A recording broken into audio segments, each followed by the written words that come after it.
Hi, I'm Chris with Double Ott.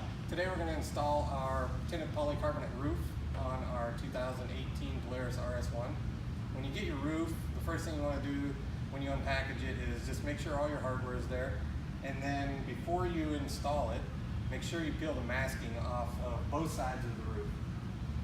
We've already peeled it off the back side of this one. So you just want to make sure you peel the masking off, otherwise you're going to get it up there and then have to try to peel it around the bolts and the clamps.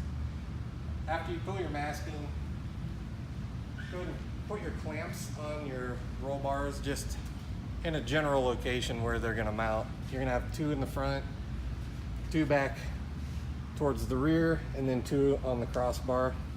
This one has already had a roof on it, so it's kind of already set up.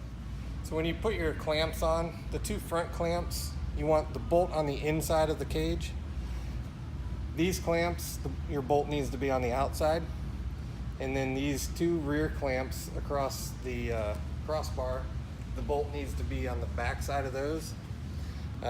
This is just an extra wire here from our SSV Works stereo system that we installed in this machine. On the factory roll cage, there's cross braces right here that already have holes drilled in them. So what you're going to do is just line up your roof hole with that.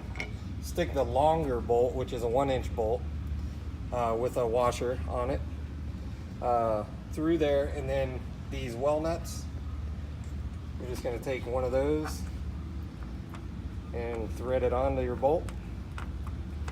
But you don't want to tighten it at this point. You just want to get it started on there, leave it loose so you have adjustability for the rest of your clamps that you're going to install.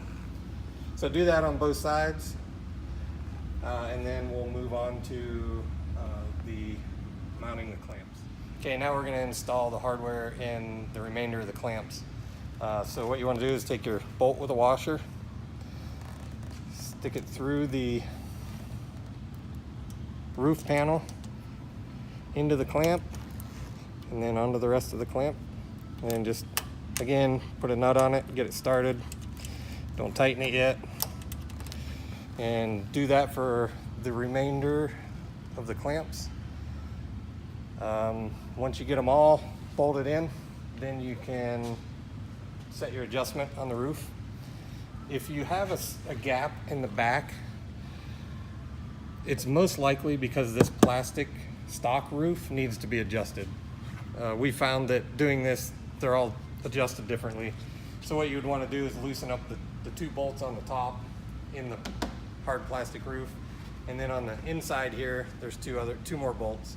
So if you loosen those 4 bolts up, you have a little bit of adjustability there for this piece. So mount your roof, adjust this one, and then tighten everything down. Should be good.